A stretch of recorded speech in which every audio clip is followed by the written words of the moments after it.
হাজার বছর আগে তিনি মানুষের সামনে এটি পেশ করলেন যে এই পৃথিবীর শেষ কথা নয়, আর একটা জায়গা আছে যেই জায়গায় এই পৃথিবীর সব কাজের হিসাব দিতে হবে, সেই জায়গাটায় আমাদের সকলকে উঠতে হবে।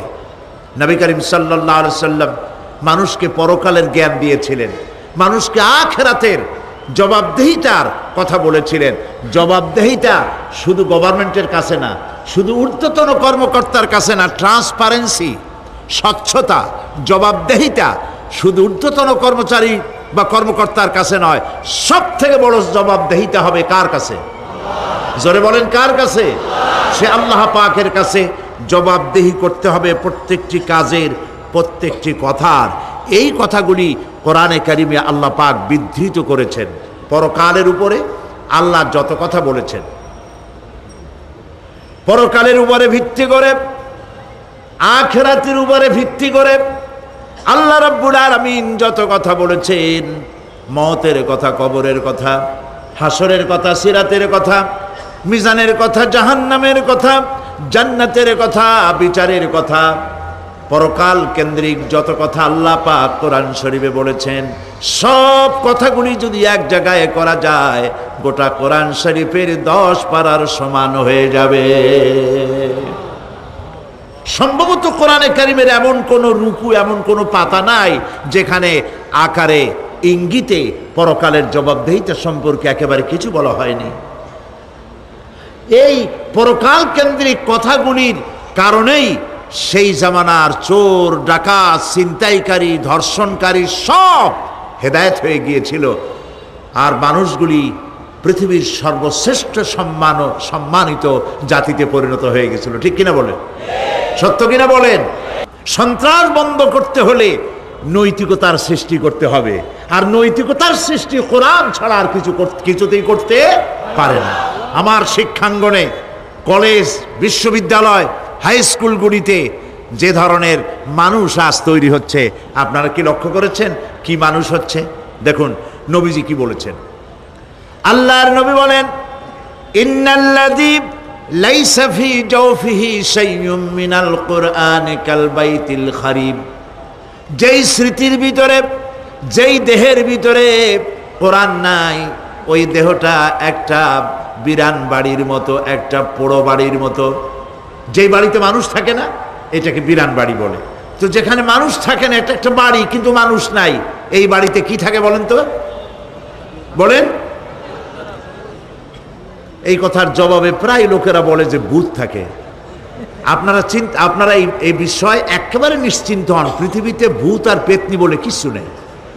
খামোখাই আপনারা ভয় পান, ভূত পেতনি নেই। যে ঘরে মানুষ নাই সেখানে চামচিকা থাকে, সেখানে বিচ্ছু থাকে, সাপ থাকে, সেখানে এই ধরনের সরীসৃপ এগুলি থাকে। এখন যেখানে যেই দেহের মধ্যে কোরআন নাই, সেই দেহটা বিরান বাড়ির মতো। আমাদের শিক্ষাঙ্গনগুলিতে এক সময় এর মনোগ্রামগুলিতে লেখা ছিল, ইকরা বিস্মি রাব্বিকাল্লাযী খালাক, লেখা ছিল রব্বি জিদনি ইলমা, লেখা ছিল না? ছিল।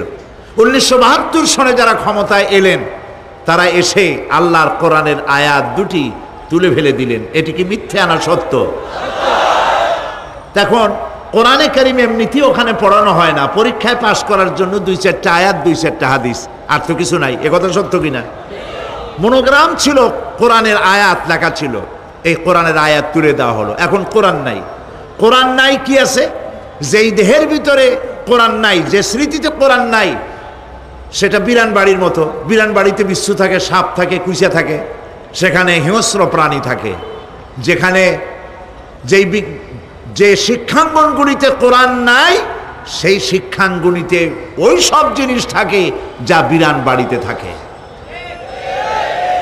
কথা বুঝতে পেরেছেন? ফলে আমাদের শিক্ষাঙ্গনগুলি থেকে চাঁদাবাজ, মাস্তান, গুন্ডা, ধর্ষণকারী ইত্যাদি সাপ্লাই হচ্ছে, তবে সব না। একটা উল্লেখযোগ্য অংশ খারাপ হয়ে যাচ্ছে। এটা ঠিক কিনা বলেন? এই খারাপ যদি ভালো বানাতে চাই, নীতি নৈতিকতা ছাড়া, কোরআনের শিক্ষা ছাড়া, পরকালের জবাবদেহি তার চিন্তা ছাড়া আমরা আমাদের শিক্ষাঙ্গনকে বিডিআর দিয়া, পুলিশ দিয়া, আর্মি অপারেশন করে এই নীতি নৈতিকতার সৃষ্টি করা যাবে না। মানুষ ওজনে কম দেয়, খাদ্যে ভেজাল দেয়, জমিনের আইল ঠেলে, বউকে পর্দায় রাখে না, মিথ্যা কথা বলে, ওয়াদা খেলাপ করে, প্রতারণা করে, এই সব জিনিস আপনি বন্ধ করতে পারবেন না।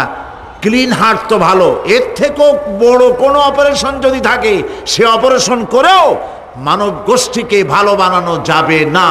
একটি জিনিসই মানুষকে ভালো করতে পারে, সেটা হলো আল্লাহর কাছে কিয়ামতের দিন জবাবদেহিতা। এই জবাবদেহিতার উপরে ভিত্তি করেই আমি আপনাদের সামনে কথা বলতে চাই, যদি আল্লাহ পাক আমাদেরকে তৌফিক দান করেন। আমরা বলি আমিন। কাফেরেরা তিনটি জিনিসের প্রথম জিনিসের সাথে তারা দ্বিমত খুব একটা করতে পারে নাই। তারাও জানতো যে আল্লাহ এক আছেন। তাদের যে দেবতাগুলি ছিল এ সম্পর্কে তাদের ধারণা ছিল যে দেবতাগুলিও ওই আল্লাহর তৈরি করা, তবে আল্লাহর কাজের এরা হলো অংশীদার।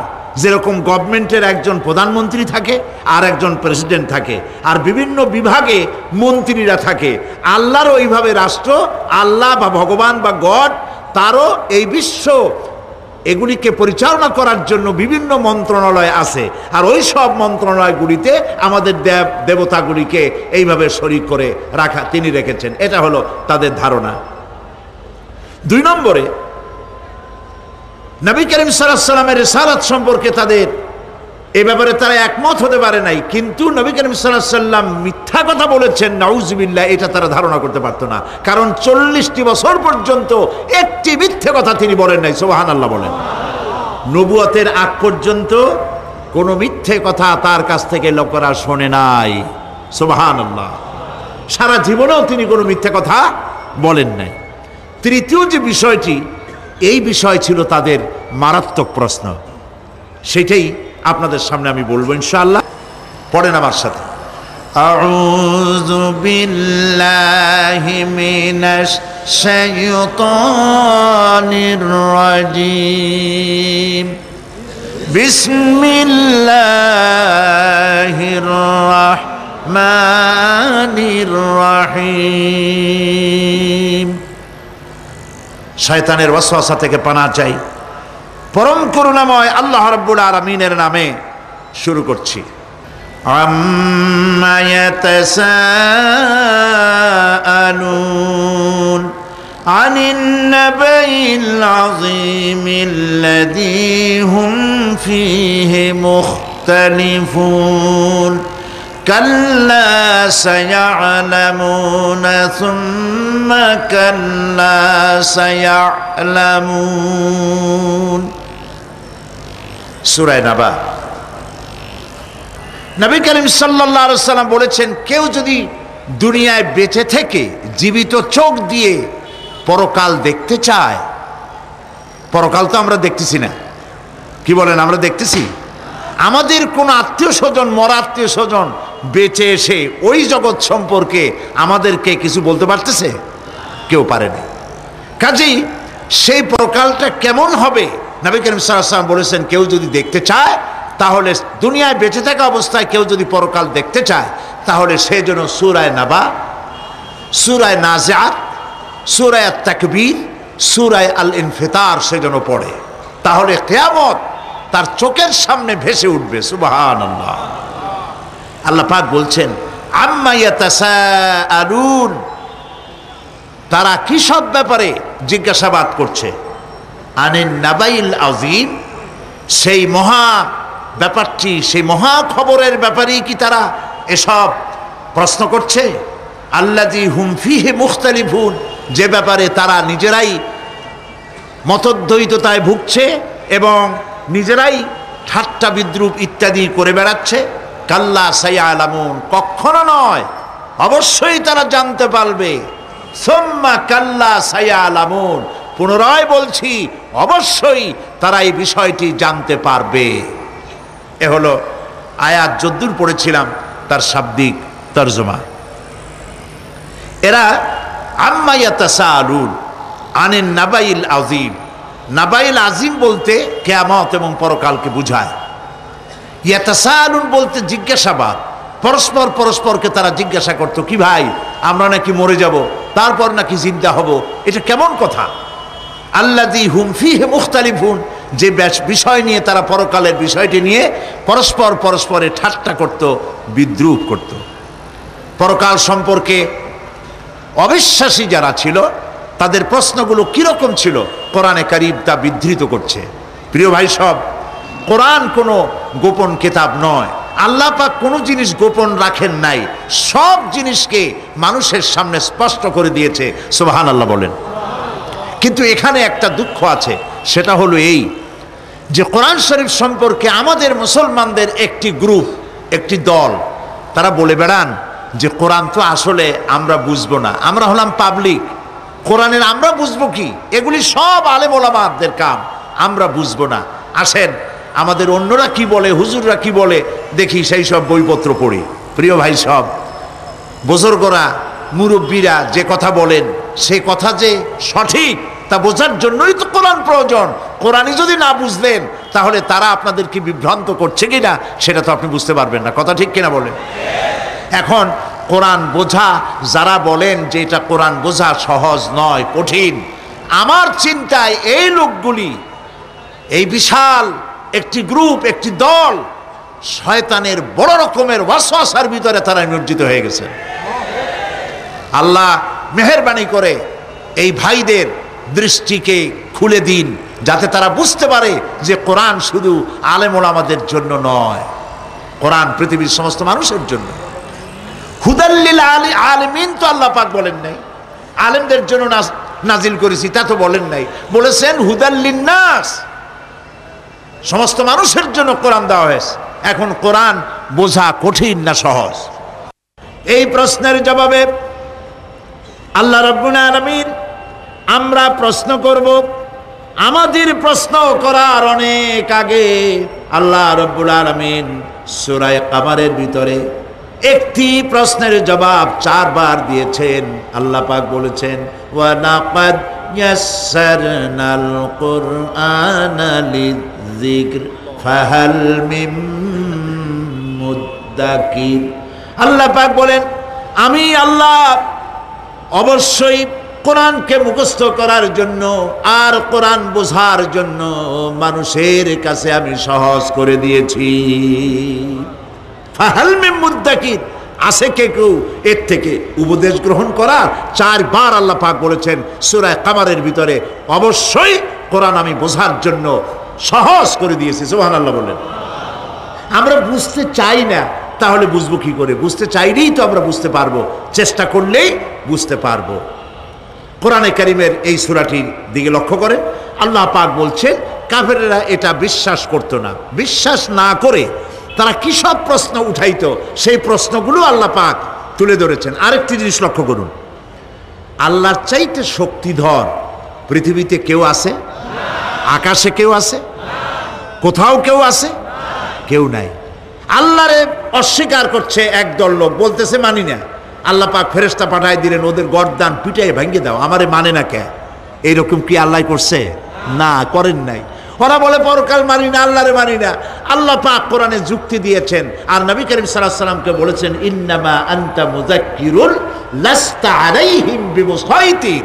হে নবী, উপদেশক করে আপনাকে পাঠাইছি, আপনাকে লাঠি চার্জ করার জন্য পাঠাই নাই। আপনি দারোগা নন, আপনি প্রচারক, মানুষকে উপদেশ দিন সুন্দর সুন্দর ভাষায়। উদউ ইলা সাবিলি রাব্বিকা বিল হিকমাতি ওয়াল মাউইজাতিল হাসানা, মিষ্টি মিষ্টি ভাবে, সুন্দরভাবে, সুকৌশলে মানুষকে ভালো ভালো কথাগুলি সুন্দর করে বুঝিয়ে দিন। সুবহানাল্লাহ বলেন। এখন এই কাফেররা বলছে পরকাল বুঝি না, এটা কেমনে হয়? আমরা অস্বীকার করি, মানি না। আল্লাহ পাক সাথে সাথে ফেরেশতা দিয়ে কারো ঘাড় মটকান নাই, কিন্তু পারতেন না? পারতেন না? আরে ভাই বলেন না কেন, পারতো কি না? অবশ্যই পারতেন, কিন্তু তা করেন নাই। প্রত্যেকটি কথা যুক্তি দিয়ে, হাজারো যুক্তি দিয়ে আল্লাহ পাক বুঝাইছেন। সুবহানাল্লাহ। কাফেরেরা প্রশ্ন করল, তারা বলতো আমাদের এই জীবন শেষ, মৃত্যুর পরে আমাদের আর নতুন করে ওঠা লাগবে না। ওরা বলতো ইন্না হাউলানি লায়াকুলুনা ইন হিয়া ইল্লা মাউতাতুনাল উলা ওয়া মা নাহনু বিমুনশারিন। তারা বলতো এই জীবনটাই আমাদের শেষ, এইখানে আমরা মৃত্যু ছাড়া, আমাদের এই জীবন ছাড়া আর কিছুই নাই, আর আমাদেরকে পুনরুত্থিত করা হবে না। পরিষ্কার তারা বলতো যে আমাদেরকে পুনরুত্থিত করা হবে না। এরপরে তারা আরো বলতো মা নাদরি মাস-সাআতু ওয়া নাযুন্নু ইল্লা যান্না ওয়া মা নাহনু বিমুস্তাইকিনিন। ওরা বলতো কিয়ামত কি জিনিস তা আমরা জানি না, আমরা বুঝি না, আমরা শুধু অনুমান করি মাত্র, আর আমাদের বিশ্বাস হলো আমাদেরকে কখনোই উঠানো হবে না, পুনরুত্থিত আমরা হব না।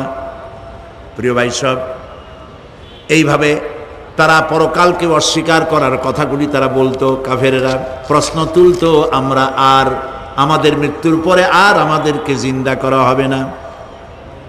আখিরাতের জীবন সম্পর্কে কাফেরেরা আরো বলতো ওয়াকালু আইযা কুন্না ইযামান ওয়া রুফাতান আইন্না লামাবউসুনা খালকান জাদীদা। তারা বলতো যে আমরা মরে যাওয়ার পর আমাদের গোশতগুলি মিশে যাবে, হাড্ডি গুড্ডিগুলি পচে যাবে, এরপরে আমাদেরকে নতুন করে চিন্তা করা হবে। এটা মাথার মধ্যে ঢোকে না, কি আশ্চর্য ধরনের কথাটা হবে কি করে। কাফের বেঈমানেরা আরো নানা ধরনের প্রশ্ন তারা করত। তারা বলতো আইদা মিতনা ওয়া কুন্না তুরাবান যালিকা রাজউম বাঈদ। আমরা মাটিতে মিশে যাব, তারপরেও কি আমাদেরকে চিন্তা করা হবে, আমাদেরকে আবার উঠানো হবে? এটা তো বুদ্ধির, এটা চিন্তার বাইরের কথা, এটা তো মানতে পারি না। আসলে কাফেরদের এই বক্তব্য অনুযায়ী পরকালের জীবন বুদ্ধি বহির্ভূত নয়। ওরা যে বলে যে এটা আমাদের বুদ্ধিতে কুলায় না, আসলে তারা বুদ্ধি খাটায় নাই। কাফের তো বুদ্ধি খাটায় নাই। যেমন আমাদের ইউনিভার্সিটিতে ঢাকা বিশ্ববিদ্যালয়ে একজন ছিল, হ্যাঁ আমি নাম নাই নিলাম, আপনারা তো বুঝে ভালাইছেন। সে কয় যে পরকাল বিশ্বাস করি না, বিয়ে টিয়া মানি না, মরা এটা হইতে পারে কিন্তু মরার পরে আরেকটা জীবন হবে, ওইখানে হিসাব হবে, বিচার হবে, এই সমস্ত মানি না। এর থেকে আমারে তোমরা, আমি মরার পর হ্যাঁ মানে গোসল করাইও না, কাফন পরাইও না, জানাজা মানাজা এগুলি আমি বিশ্বাস করি না। নাউযুবিল্লাহ।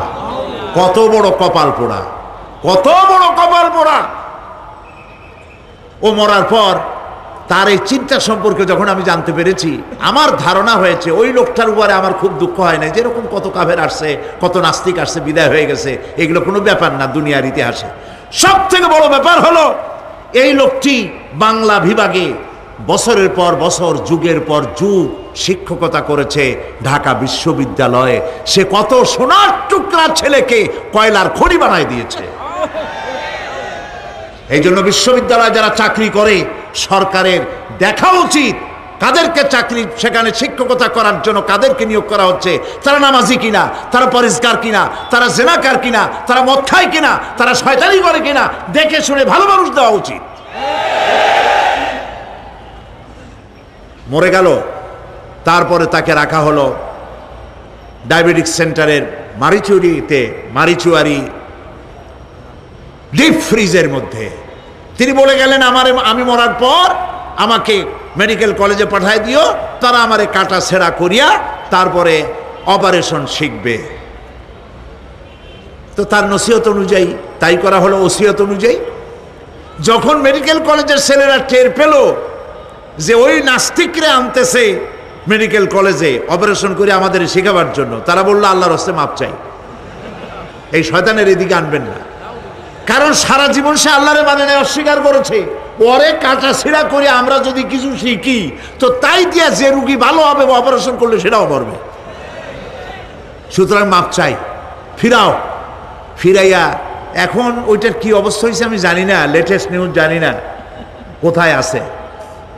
যদি এখন কবর তো কপালে হইল না, এখন যদি রাস্তাও ভালায় দেয় আমাদের দেশে কুত্তাও খাবে না, কারণ কুত্তাগুলি আমাদের দেশে এত অভদ্র না যে এত পচা বাসি লাশ খাবে, ওদেরও একটা রুচি টুচি আছে।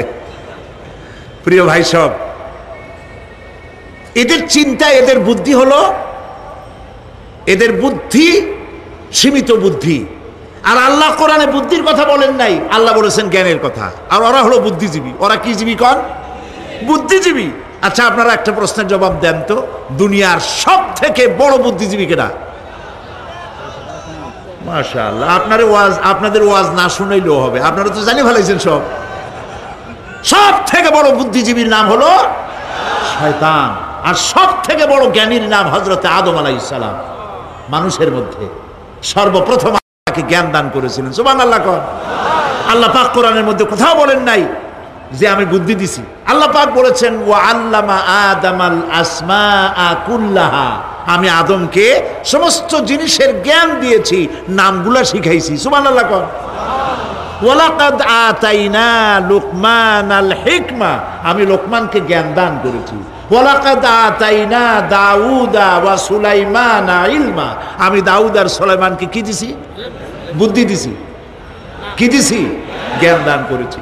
ইব্রাহিম আলাইহিস সালাম বলেছেন, হে আমার আব্বা, হে আমার পিতা, আমার কাছে এমন জ্ঞান এসছে যে জ্ঞান আপনার কাছে নাই। ফাত্তাবিউনি আহদিকা সিরাতান সাবিয়্যা, আপনি আমার অনুসরণ করেন, আমি আপনাকে সোজা রাস্তায় উঠায় দেব। সুবহানাল্লাহ, আমার কাছে এমন ইলম আসছে।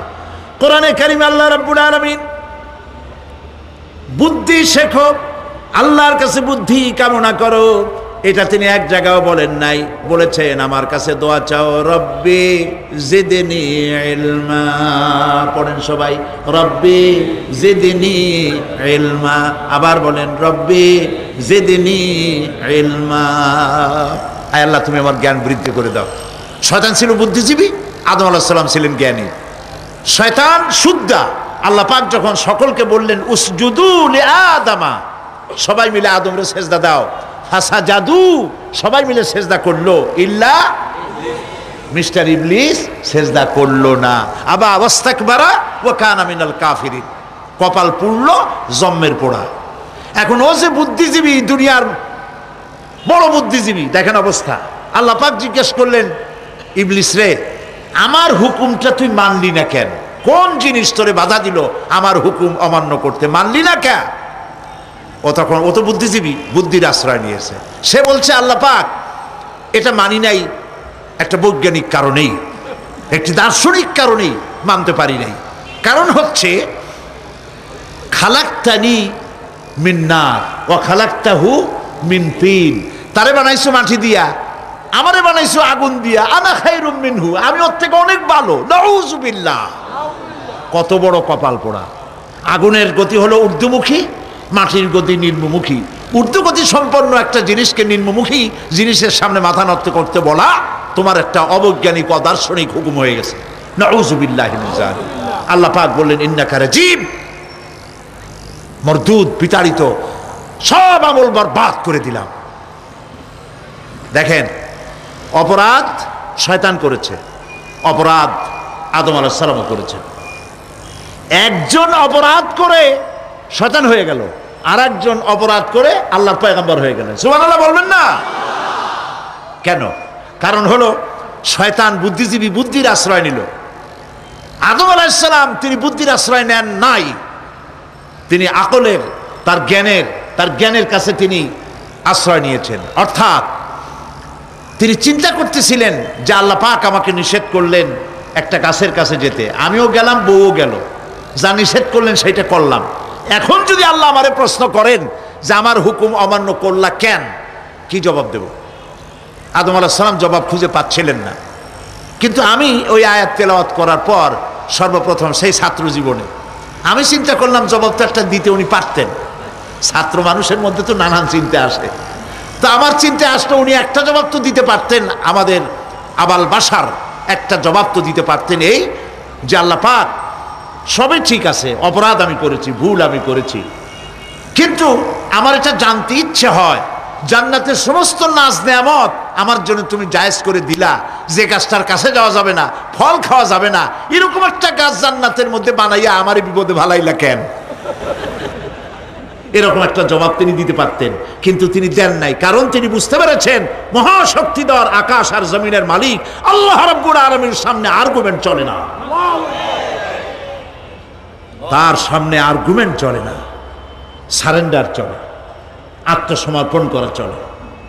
হযরত আদম আলাইহিস সালাম কোন আর্গুমেন্টের কাছে গেলেন না,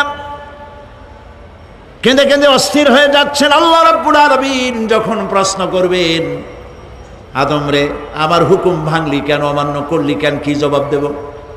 আর ঠিক সেই মুহূর্তেই রব্বুল আলামিন প্রশ্ন করলেন, আদম রে আমার হুকুম অমান্য করলে কেন?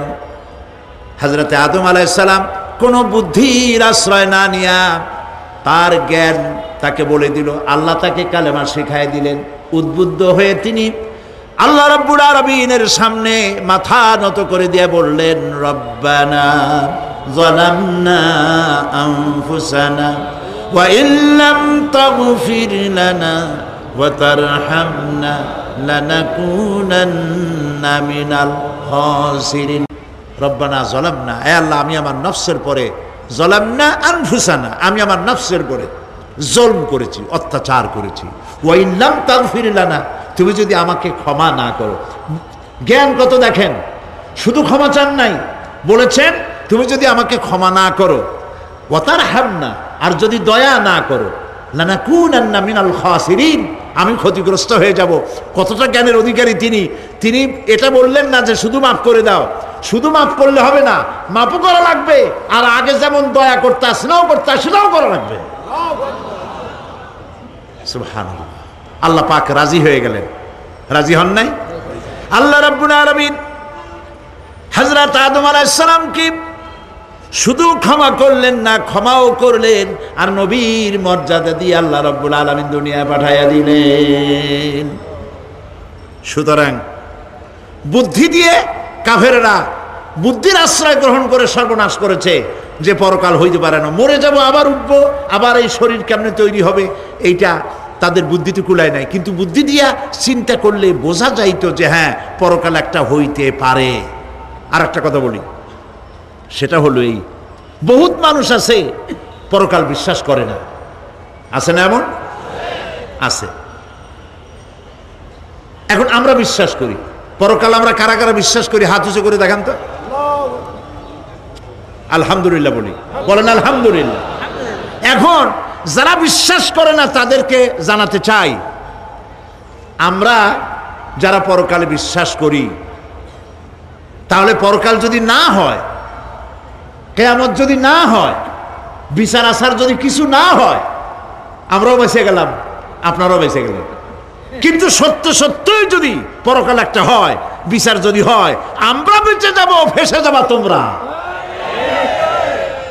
প্রিয় ভাই সব, আল্লাহ রাব্বুল আলামিন সুন্দর করে বুঝাচ্ছেন, দেখো পরকাল কেন হবে, এটা বুদ্ধি দিয়ে চিন্তা করো, জ্ঞান দিয়ে চিন্তা করো। সারা বছর ব্যবসা করার পর হিসাব নিকাশের একটা দিন আসে, আসে না? বলেন আসে কিনা? হিসাব নিকাশের একটা দিন আসে সারা বছর ব্যবসা করার পর, সারা বছর লেখাপড়া করার পর, তারপরে কি বলে পরীক্ষা দেওয়ার একটা দিন আসে, আসে না? তো সারা জীবন আপনি এখানে কাজবাজ করবেন, এখানে আপনি ভালো করলেন মন্দ করলেন, এর কোনো জবাব হবে না, বিচার হবে না। এটা পাগলে চিন্তা করতে পারে, আর পাগলেরা চিন্তা করে বলেই তারা বলে, পাগলেরই এটা কথা, মাটির পুতুল যেমনে নাচায় তেমনে নাচি, পুতুলের কি দোষ? মরিয়া দেখেন, এই গান যারা বিশ্বাস করেন, মরিয়া দেখেন অবস্থাটা কি হয়। ফেরেশতারা আসা ধোপায় যেমন কাপড় আশ্রায়, ওই রকম ঠ্যাং ধরিয়া কবরের মধ্যে আশ্রাবে, আর বলবে যেমনে আশ্রায় তেমনে আশ্রাই, ফেরেশতার কি দোষ? কাজে এই পৃথিবী শেষ কথা নয়, মৃত্যু অবধারিত, মরা লাগবে না।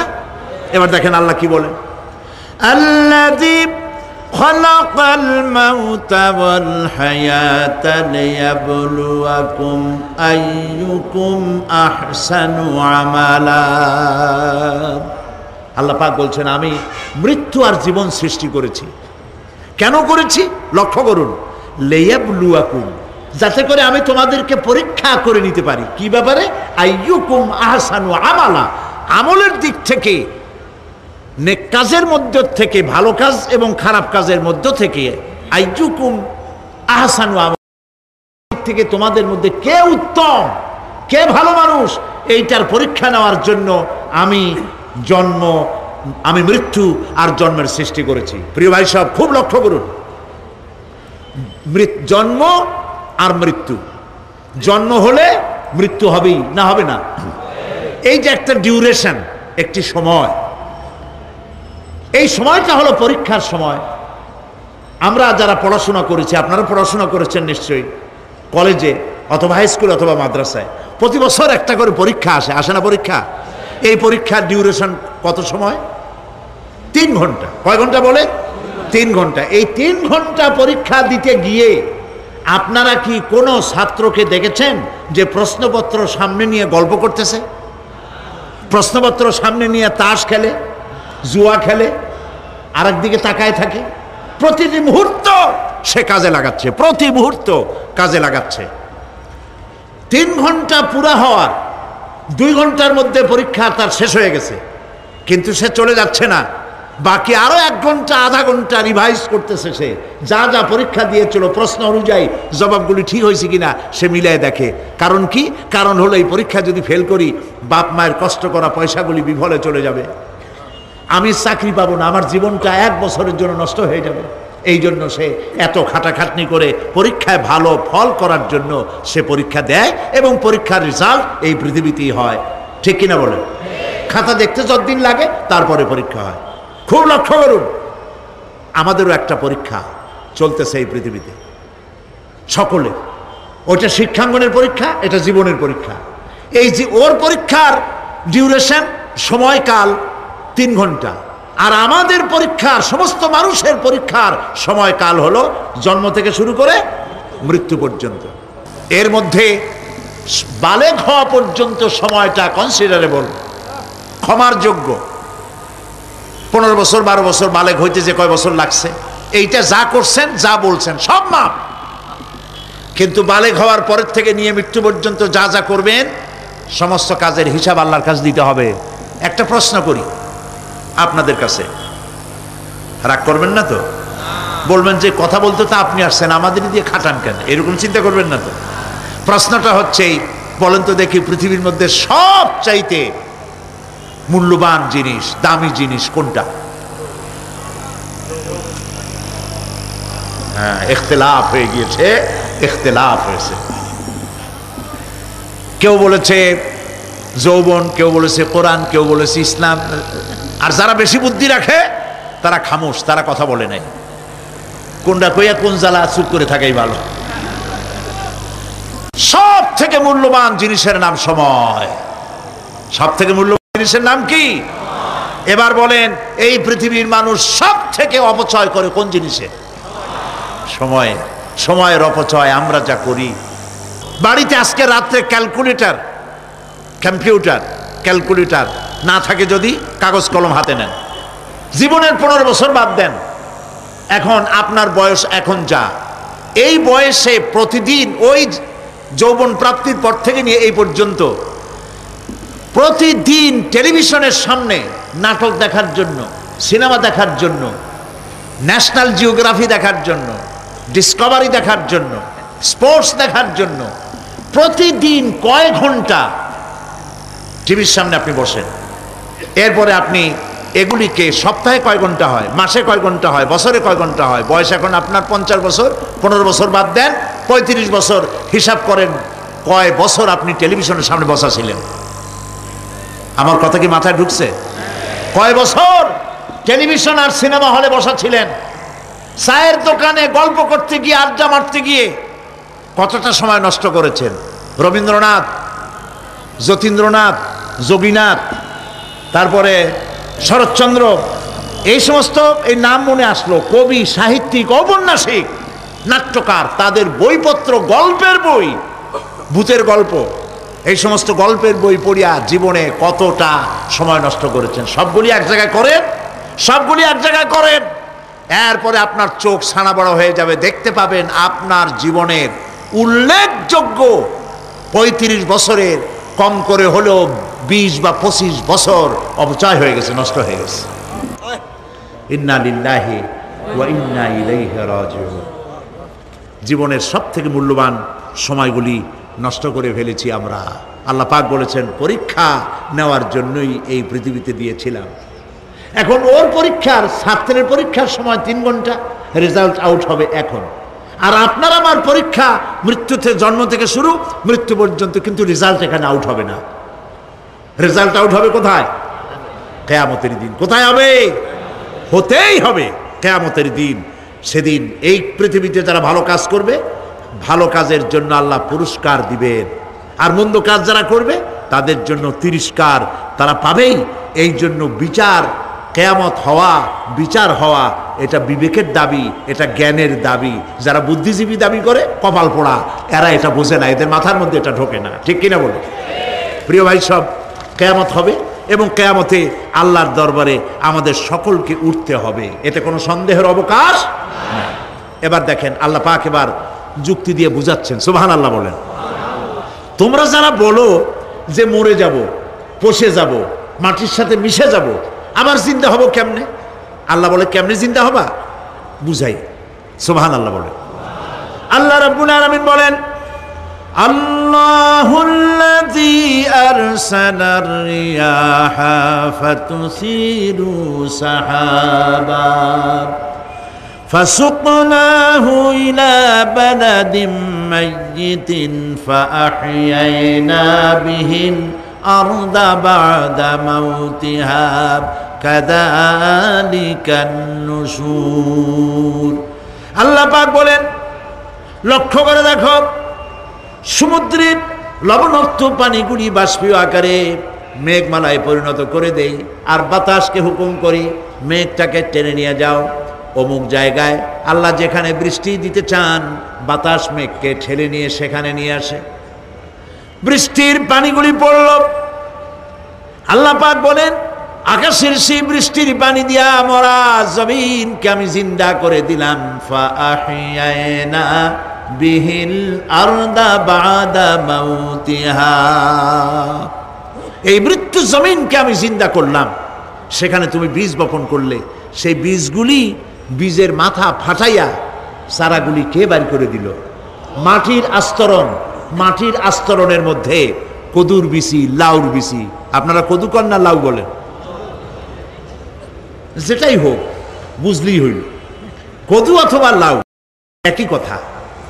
অথবা যে কোনো শাক সবজি, উদ্ভিদ, এর চারা, এর বীজ মাটিতে দেওয়া হলো।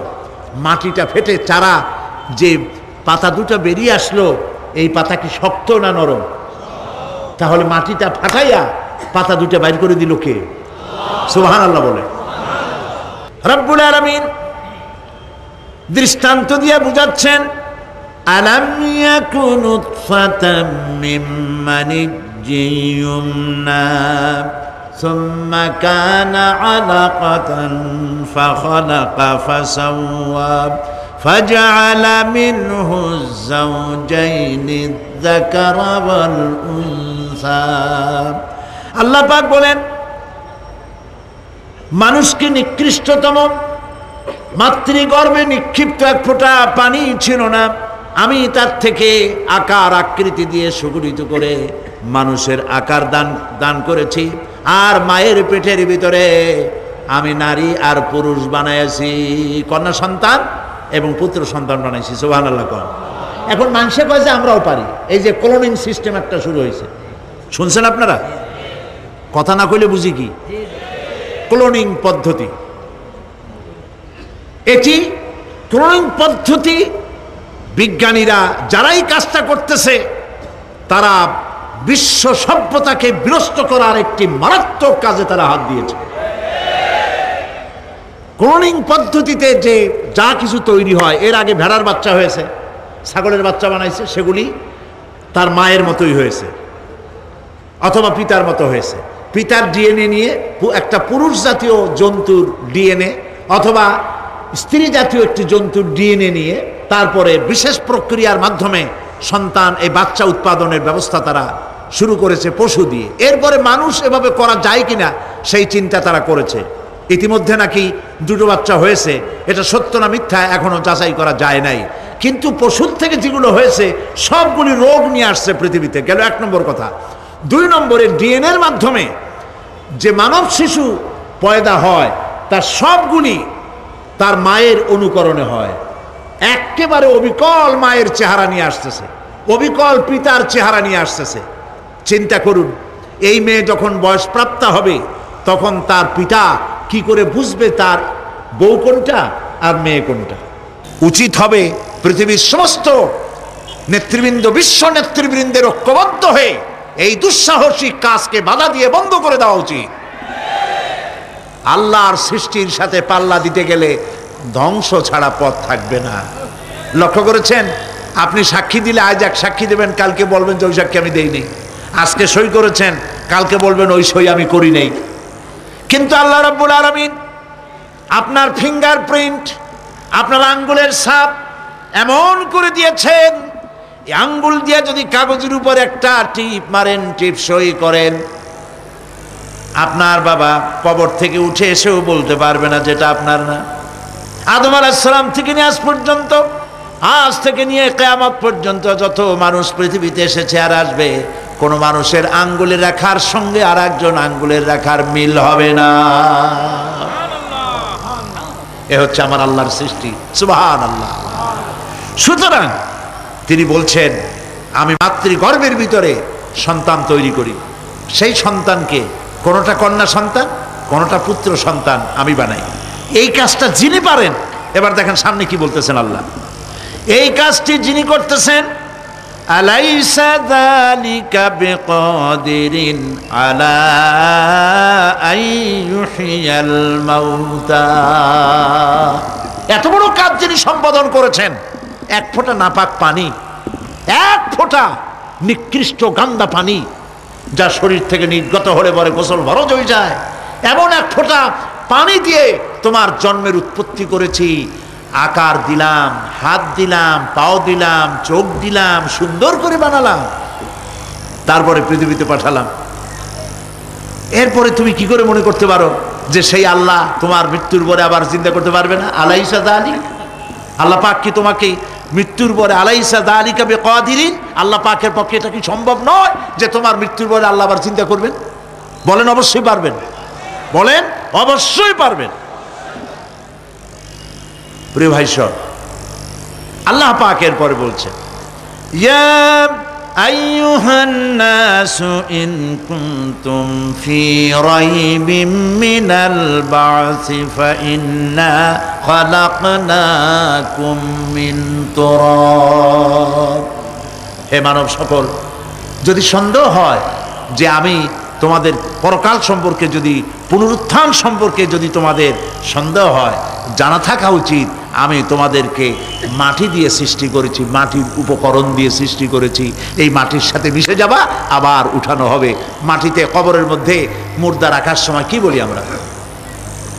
মিনহা খালাকনাকুম ওয়া ফিহা নুঈদুকুম। পড়েন সবাই, মিনহা খালাকনাকুম ওয়া ফিহা নুঈদুকুম ওয়া মিনহা নুখরিজুকুম তারাতান উখরা। মাতৃগর্ভের ভিতরে মানুষকে আল্লাহ রাব্বুল আলামিন হাত, পাও, চক্ষু, কর্ণনাসিকা দিয়ে সুন্দর করে মায়ের পেটের ভিতরে বানায়া এই পৃথিবীতে আল্লাহ পাক পাঠায় দেন। আর আল্লাহ পাক বলেন, সুম্মা নুখরিজুকুম তিফলা, বাচ্চার আকারে মায়ের পেট থেকে বের করে দিলাম। যে আল্লাহ রাব্বুল আলামিন এইভাবে করে তোমাদেরকে সৃষ্টি করেন। যালিকা বিআন্নাল্লাহা হুয়াল হক। জেনে রাখো, এসব কিছু এই জন্যই ঘটে যেহেতু আল্লাহ রাব্বুল আলামিন, আল্লাহ তাআলা মহাসত্য, তিনি যা বলেন তাও সত্য, তার কথার মধ্যে কোনো রকমের বৈপরীত্য নাই। ব্যারোমিটার যন্ত্র আছে, যে যন্ত্রের মাধ্যমে আবহাওয়া মাপা হয়, বৃষ্টি হবে কি হবে না, ঝড় হবে কি হবে না, জলোচ্ছ্বাস হবে কি হবে না, এগুলি ব্যারোমিটার যন্ত্র দিয়া, আবহাওয়া মাপা যন্ত্র দিয়ে তারা মাপে। কিন্তু আপনারা কি কখনো শুনেছেন যে রেডিও টেলিভিশনে বলা হয়েছে সন্দ্বীপ, কুতুবদিয়া, হাতিয়া, সেন্ট মার্টিন এবং বাঁশখালী, আর কি কোন দু একটার নাম, কক্সবাজার, পতেঙ্গা ইত্যাদির উপর দিয়ে 280 মাইল স্পিডে ঝোড়ো হাওয়া প্রবাহিত হবে। আগামীকাল 30 ফিট উঁচু হয়ে জলোচ্ছ্বাস হবে, এরকম কথা বলে কেউ? কি বলে? হইতে পারে, হইতে পারে, বজ্রসহ বৃষ্টিপাত হতে পারে। এবার কোরআন শরীফ দেখুন তো, কোরআন শরীফে কোথাও আছে পরকাল হইলেও হইতে পারে, কবর আযাব এটাও হয়তো হইতে পারে, জান্নাত আর জাহান্নাম থাকতেও পারে, এরকম কথা আছে? সব কথা ডাইরেক্ট, কোন কথার ভিতরে কোন রকমের বৈপরীত্য নাই। আল্লাহ রাব্বুল আলামিন বলেছেন ইযাস সামাউ ফাতারাত, আকাশ সমূহ যখন বিদীর্ণ হয়ে যাবে, ওয়া ইযাল কাওয়াকিবু তাসারাত, আর যখন তারকা সমূহ বিক্ষিপ্ত হয়ে পড়বে, ওয়া ইযাল কুবুরু বুসিরাত, আর যখন কবরের ভিতরে যা কিছু আছে সব উদ্গীরণ করে দেওয়া হবে। সমস্ত কথাগুলি ডাইরেক্ট। যালিকা বিআন্নাল্লাহা হুয়াল হক, যেহেতু আল্লাহ মহাসত্য। ওমান আসতাকু মিনাল্লাহি কিলা, আর আল্লাহর চাইতে সত্যবাদী আর কে আছে? বলেন আছে কেউ? সে আল্লাহ রাব্বুল আলামিন বলেন এত কিছু কাজ এত সুন্দর ব্যবস্থাপনা করে যিনি করেন, ওয়া আন্নাহু ইউহিল মাউতা ওয়া আন্নাহু আলা কুল্লি শাইইন কাদির। সে আল্লাহ রাব্বুল আলামিন তোমাদেরকে তোমাদের মৃত্যুর পরে আবার জিন্দা করবেন, এতে সন্দেহ করার কোনো কারণ নাই। وَأَنَّ السَّاعَةَ آتِيَةٌ لَا رَيْبَ فِيهَا وَأَنَّ اللَّهَ يُبْعَثُ مَنْ فِي الْقُبُورِ। আল্লাহ পাক বলছেন অবশ্যই কিয়ামত আসবে, তাকে কেউ বিন্দুমাত্র এতে কোনো সন্দেহ নাই।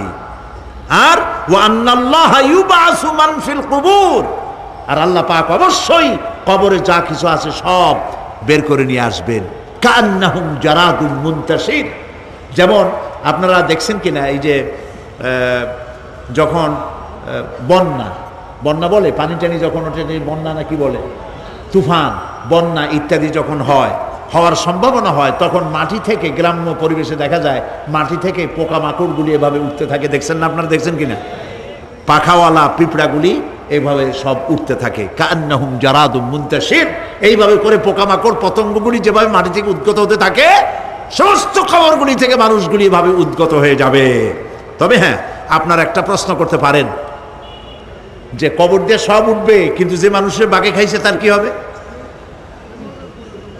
যে মানুষ আগুনে পড়ে গেছে তার কি হবে? যে নদীর মধ্যে ডুবে গেছে তার কি হবে? যে কুমিরের পেটে চলে গেছে তার কি হবে? এরকম একটা প্রশ্ন আপনারা করতে পারেন। কবর কাকে বলে সেটা আমাদের জানতে হবে। কবর শুধু মাটির গর্তটাকেই কবর বলা হয় না, এটি আলমে বারজাখ, এটি পর্দা, এটা জবনিকা।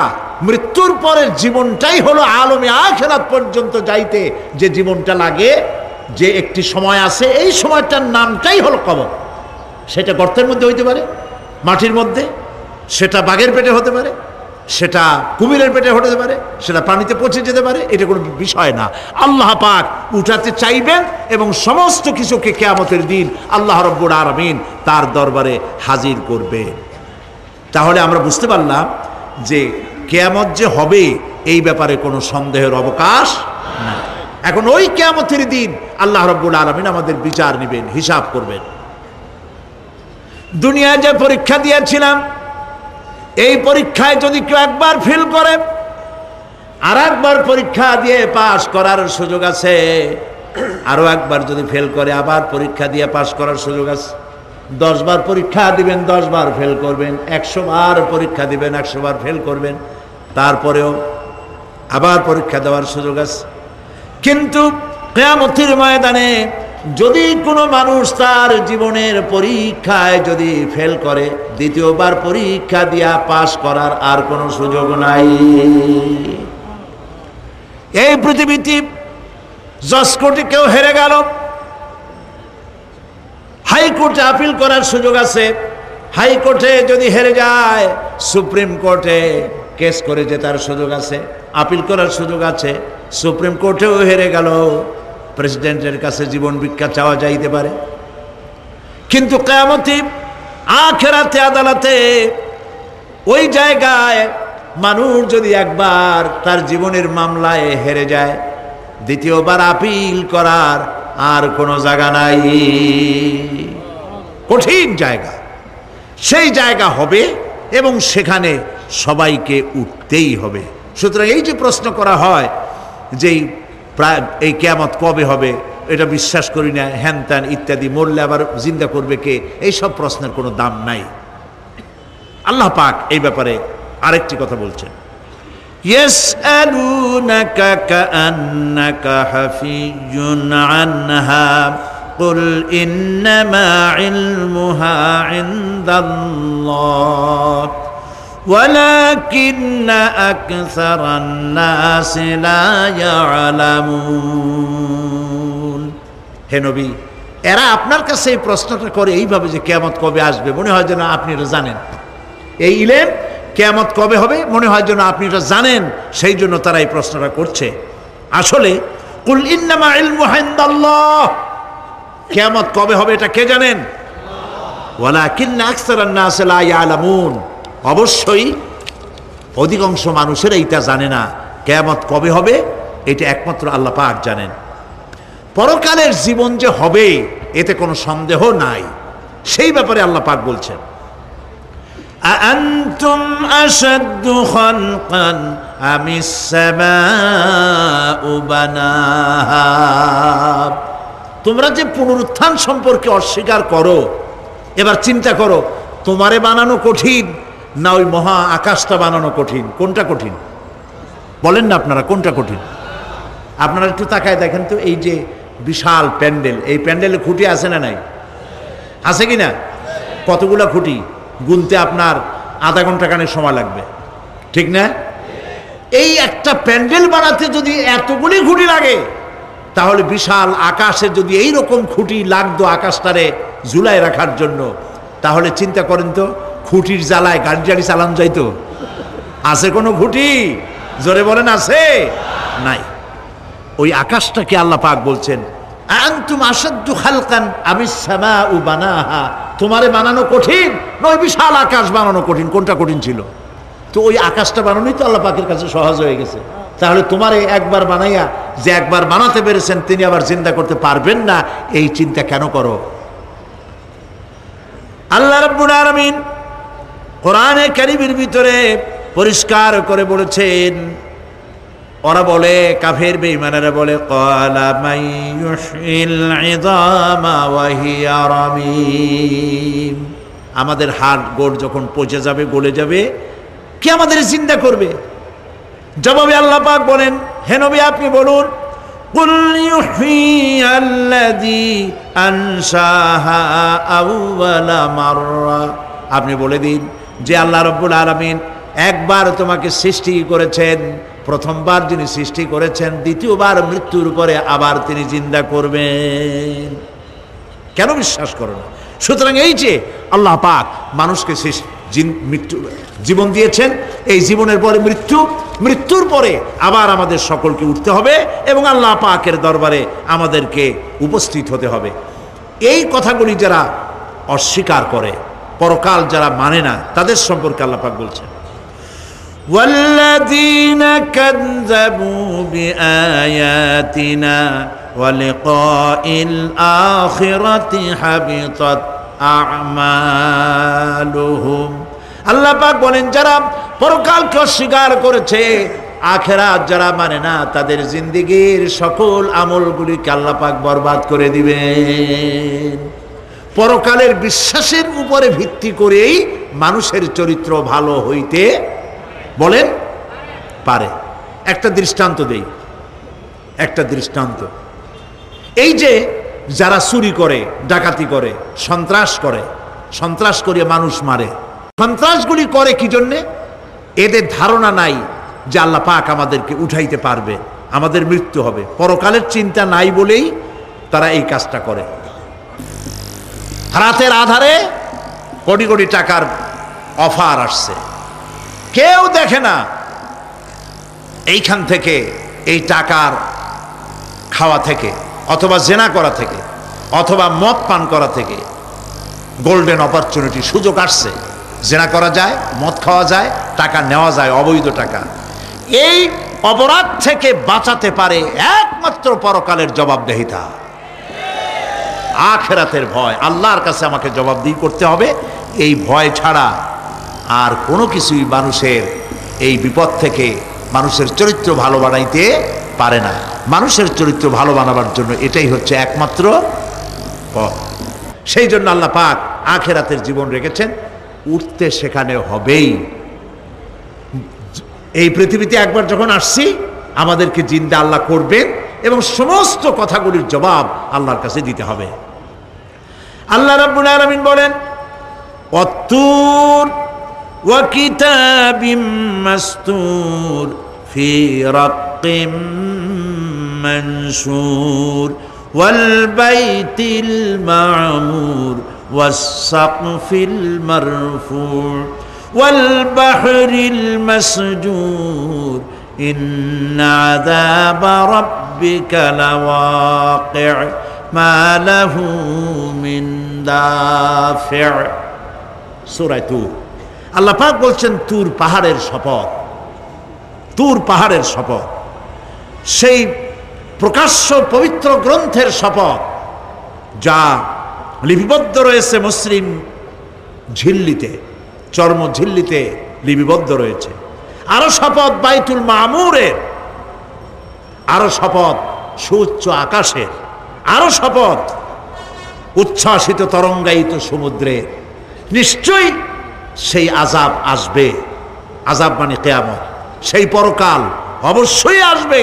মা লাহু মিন দাফি', এই শাস্তি থেকে, এই কিয়ামত আসা থেকে, এই কিয়ামত সংগঠিত হওয়া থেকে রোধ করার মতো ক্ষমতা কারো নাই। সুবহানাল্লাহ। এখন আল্লাহ পাক তুর পাহাড়ের কসম করছেন। তুর পর্বত হচ্ছে সেই পর্বতের কথাই ধরা যাক, যেখানে এটি ঐতিহাসিক পর্বত। হযরতে মূসা আলাইহিস সালামকে আল্লাহ রাব্বুল আলামিন যেখানে নবুয়তের শিরস্থান পড়িয়ে দিয়েছিলেন, তুর পাহাড়ের ভিতরে। অতুর সিনিন, তুর পাহাড়ের কসম আল্লাহ পাক বলছেন। এবং খোদায়ের আল্লাহ রাব্বুল আলামিনের সঙ্গে বিরোধিতা করার কারণে ফেরাউনকে এই তুর পাহাড়ের কাছেই লোহিত সাগরের মধ্যে, দরিয়ায় নীলের মধ্যে আল্লাহ পাক ডুবিয়ে মেরেছিলেন এবং নির্যাতিত বনি ইসরাইলকে শাস্তি দেওয়ার চূড়ান্ত সিদ্ধান্ত এই তুর পাহাড়েই আল্লাহ পাক দিয়েছিলেন। আল্লাহ বলছেন, আমি সেই তুর পাহাড়ের কসম করি। ওয়া কিতাবিম মাসতুর, এবং পবিত্র গ্রন্থের শপথ, যেই গ্রন্থগুলি নাজিল হয়েছে নবীদের উপরে, ইনজিল, তাওরাত, জাবুর, কোরআন, এই কিতাবগুলির কসম করি। সুবহানাল্লাহ। কোরআনের কসম করি, আল্লাহ পাক বলছেন এই কিতাবগুলির কসম করছি। তুর পাহাড়ের কসম করছি, কিতাবগুলির কসম করছি। ওয়াল বাইতুল মামুর, আর বাইতুল মামুরের কসম করছি। সেটা কি? আকাশের প্রত্যেকটি আকাশে একটি করে বাইতুল মামুর আছে। ওই আকাশের ফেরেশতারা এই বাইতুল মামুরকে কেন্দ্র করে আল্লাহ রাব্বুল আলামিনকে সেজদা দেয়। আল্লাহ পাক হযরত আদম আলাইহিস সালামকে বলেছিলেন, একটি ঘর বানাও, বাইতুল মামুরের নিচে বানাও। তিনি বললেন, আমি তো জানি না বাইতুল মামুর কোথায়। হযরত জিবরাইলকে পাঠানো হলো। বাইতুল মামুর আকাশের যেখানে আছে, ঠিক সেই সোজা বর্তমানে মক্কা শরীফে যে কাবা শরীফ যা আছে, অবিকল আল্লাহ পাকের আকাশে বাইতুল মামুর যেখানে, তার সরাসরি নিচেই কাবা শরীফ স্থাপিত হয়েছে। আল্লাহ রাব্বুল আলামিন বলছেন, আমি এই বাইতুল মামুরের কসম করছি। এরপরে আল্লাহ পাক বলছেন যে ফেরেশতারা যে বাইতুল মামুরকে তাওয়াফ করে এবং আল্লাহ পাকের ইবাদত করে, সেই বাইতুল মামুরের কসম। ওয়াস সাকফিল মারফু, সুউচ্চ আকাশের কসম। এই আকাশ আল্লাহ পাক সৃষ্টি করেছেন বেগাইরে আমাদিন, কোন রকমের কোনো খুঁটি ছাড়াই। সুবহানাল্লাহ বলি আমরা। এই বিশাল আকাশ সম্পর্কে ওই যে বুদ্ধিজীবী যারা, কোরআনের জ্ঞান যাদের কাছে নাই, তারা বলে যে আকাশ বলতে কিছু নাই, ওইটা একটা নীলা নীলা বহুত দূর, সেই জন্য নীলা নীলা দেখা যায়। এই পৃথিবী সম্পর্কেও তাদের ধারণা এই পৃথিবীও কিছু না, এটা হলো ওই যে কি বলে, সূর্যের কাছের থেকে একটা উজ্জ্বল জ্যোতিষ্ক খুব ফোর্সে যাচ্ছিল, এই ফোর্স সহ্য করতে না পেরে সূর্যের একটি অংশ মহাশূন্যের উপরে ছিটকে পড়ল, ঘুরতে ঘুরতে পৃথিবীর আকার ধারণ করেছে। এই হলো ওদের ধারণা। অ্যাক্সিডেন্টের মাধ্যমে নাকি এই পৃথিবী হয়েছে। মূল কথা হলো এইভাবে করে যদি কোনো একটা গ্রহ উজ্জ্বল জ্যোতিষ্ক যাওয়ার কারণে পৃথিবী হয়ে থাকে, তাহলে এখন তো পৃথিবীতে মানুষ ধরতেছে না, মানুষ তো অনেক বেশি বেড়ে গেছে, তাহলে আর একটা জ্যোতিষ্ক দয়া করে সূর্যের পাশ দিয়ে যাইয়া আর একটা খণ্ড ফালাই দিয়া আর একটা পৃথিবী বানায় না কেন? প্রিয় ভাই সব, আল্লাহ পাক বলছেন ওয়াসাকফিল মারফু, আমি এই বিশাল আকাশের কসম করি। সুবহানাল্লাহ। এরপরে ওয়াল বাহরিল মাসজুর, পৃথিবীতে প্রবাহিত উচ্ছ্বসিত তরঙ্গায়িত সমুদ্র রাজির কসম করি। সুবহানাল্লাহ। আচ্ছা বলেন তো, এই পৃথিবী এর নিচে কি? এই পৃথিবীর নিচে কি? এই পৃথিবী মহাশূন্যের উপরে ঘুরছে। লক্ষ্য করেন আল্লাহর কত বড় শক্তি। আটলান্টিক মহাসাগর কোথায় বলতে পারবেন না? এই পৃথিবীতে। আটলান্টিক মহাসাগর কোথায়? এই পৃথিবীতে। আটলান্টিক মহাসাগর, প্রশান্ত মহাসাগর, ভূমধ্য সাগর, যত সাগর আর মহাসাগর সব এই পৃথিবীতে। এই পৃথিবী অসংখ্য পাহাড়, অসংখ্য সমুদ্র আর অসংখ্য মানবরাজি নিয়ে লাটিমের মতো ঘুরতেছে। সুবহানাল্লাহ। মহাশূন্যের উপরে, মহাশূন্যের উপরে লাটিম যেমন ঘোরে, পৃথিবী তেমন ঘোরে, অথচ মানুষগুলো ছিটকে পড়ে যায় না, পানিগুলি উড়ে কোথাও পড়ে যায় না। সুবহানাল্লাহ বলতে ইচ্ছে করে না। আল্লাহ রাব্বুল আলামিন সূরা ইয়াসিনের মধ্যে বলেছেন লাশ-শামসু ইয়ানবাগি লাহা আন তুদরিকাল কমারা ওয়ালাল লাইলু সাবিকুন নাহার ওয়া কুল্লুন ফি ফালাকিন ইয়াসবাহুন। সূর্য চন্দ্রের অধিকার নষ্ট করতে পারে না।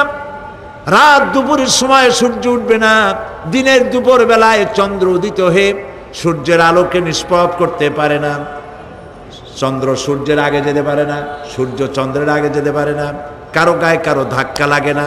অসংখ্য তারকারাজি উড়ে বেড়াতেছে, কারো সাথে কারো কোনো ধাক্কা নাই, কোনো সংঘর্ষ নাই।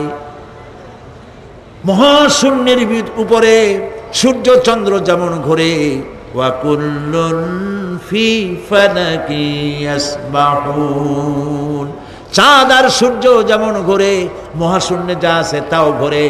এই পৃথিবীটা মহাশূন্যের উপরে, গোটা পৃথিবী সমস্ত সমুদ্র আর মহাসমুদ্র নিয়ে সব ঘুরতেছে। সুবহানাল্লাহ। ওয়াল বাহরিল মাসজুর, তরঙ্গায়িত উচ্ছ্বসিত সমুদ্র রাজির কসম করি। সমুদ্র সন্দ্বীপ যাওয়ার সময় কেমন অবস্থা হয় যদি তুফানে পড়ে? দাল্লা মান তাদউনা ইল্লা ইয়াহু, সকলের কথা মানুষ ভুলে যায়। মৌজুন কাল জিবাল, পাহাড়ের মতো যখন ঢেউগুলো আসতে থাকে সবাই সব ভুলে যায়, তখন মনে পড়ে শুধু আল্লাহ। কি মনে পড়ে? আল্লাহ। আল্লাহ কত বড়, সমুদ্রের কাছে যাই দেখেন। সুবহানাল্লাহ। এই বিশাল বিশাল সমুদ্র রাজির কসম করছি। এতগুলি কসম করে আল্লাহ পাক কোরআনে কারিমের মধ্যে বলছেন, দেখো এই সব জিনিসগুলি আমি সৃষ্টি করেছি, আর এই জিনিসগুলির কসম করে বলছি সেই পরকাল অবশ্যই অনুষ্ঠিত হবে, সেই আযাব আসবে। কেউ এই পরকাল অনুষ্ঠিত হওয়া থেকে কেউ ফিরাইয়া রাখতে পারবে না। এখন তোমরা প্রশ্ন করতেছো আল্লাযী ফীহি আল্লাযী হুম ফীহি মুখতালিফুন, এই ব্যাপারে তোমরা ইখতিলাফ করতেছো, মতবিরোধ করতেছো, ঠাট্টা করতেছো, বিদ্রুপ করতেছো। কাল্লা সায়ালামুন, অবশ্যই তোমরা জানতে পারবে। সুম্মা কাল্লা সায়ালামুন, অবশ্যই তোমরা জানতে পারবে সেই পরকাল হবে, এতে কোনো সন্দেহ নাই। সুবহানাল্লাহ বিহামদিহি। রব্বানা যালামনা আনফুসানা ওয়া ইন লাম তাগফির লানা ওয়া তারহামনা লানাকুনান্না মিনাল খাসিরিন। রব্বানা লা তুযিগ কুলুবানা বা'দা ইয হাদাইতানা ওয়া হাব লানা মিন লাদুনকা রাহমাতান ইন্নাকা আনতাল ওয়াহ্হাব। হে আল্লাহ তাআলা, দীর্ঘক্ষণ ধরে তোমার কোরআনের কথা শুনে তোমার দরবারে হাত তুলেছি, দয়া করে মেহেরবানি করে আমাদের জিন্দেগির গুনাহ খাতাকে মাফ করে দাও। আমাদের মা বাপ মুরব্বিয়ান যারা কবরে চলে গেছে, আল্লাহ তাআলা কবরগুলিকে জান্নাতের টুকরায় পরিণত করে দাও। রব্বুল আলামিন, যেই পরকালের কথা, কিয়ামতের কথা আলোচনা করলাম, সেই কঠিন হাসরের ময়দানে যেদিন পায়ের নিচে হবে তামার মতো মাটি, আর মাথার উপরে প্রকাণ্ড সূর্যের তাপে গুনাহগারের মাথার চান্দি ফেটে গিয়া মগজগুলি গলে গলে নাক কান দিয়ে বেয়ে পড়তে লাগবে। জিহ্বাটা পানির পিপাসায় কুকুরের মতো ঝুলে নাভিস্থল পর্যন্ত পড়ে যাবে। ময়দানে সারা পড়বে পানি পানি বলে। আল্লাহ তাআলা ওই দিনে তোমার হাবিবের হাতের কাউসারের পেয়ালা আমাদের নসিব করে দিও।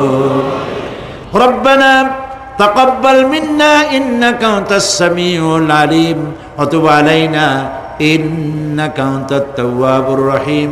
সুবহানা রাব্বিকা রাব্বিল ইজ্জাতি আম্মা ইয়াসিফুন ওয়া সালামুন আলাল মুরসালিন ওয়ালহামদুলিল্লাহি রাব্বিল আলামিন। ওয়া জাআল আখিরা কালামিনা ইনদাল মাউত লা ইলাহা ইল্লাল্লাহ ইল্লাল্লাহ ইল্লাল্লাহ ইল্লাল্লাহ ইল্লাল্লাহ ইল্লাল্লাহ ইল্লাল্লাহ।